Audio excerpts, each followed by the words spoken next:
Hey everyone, and welcome back to another video. And in this video, I'm going to show you how to move buttons next to each other on your Cardco website. Now, this video is going to be particularly useful for individuals.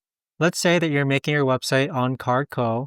How do you actually go ahead and move these two buttons next to each other? So this is an example here. Now, this video is going to be short, sweet, and simple, guys. There's not going to be a lot of steps involved. So I was recently editing my website on Cardco. And this right here, for example, I wanted these two buttons to be next to each other.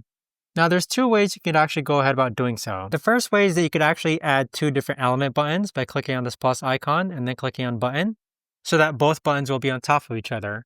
But what if you want these buttons to be beside each other?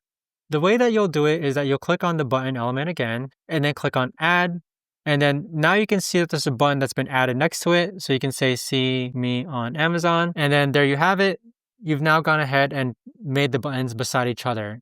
Now, keep in mind, though, that if the text is pretty big, it is probably going to span it over multiple lines. But let's see if we could actually change the size of the font maybe to reduce it. And there. So keep in mind that if the text is too big, it might automatically drop into the next line. But if you reduce this font size, the buttons should be beside each other. But there you have it, guys. That right there is the best and easiest way that I know of to actually go ahead and move buttons next to each other on Cardco website. If you guys know of a better or easier way to actually do this, let me know in the comments down below. I would love to know.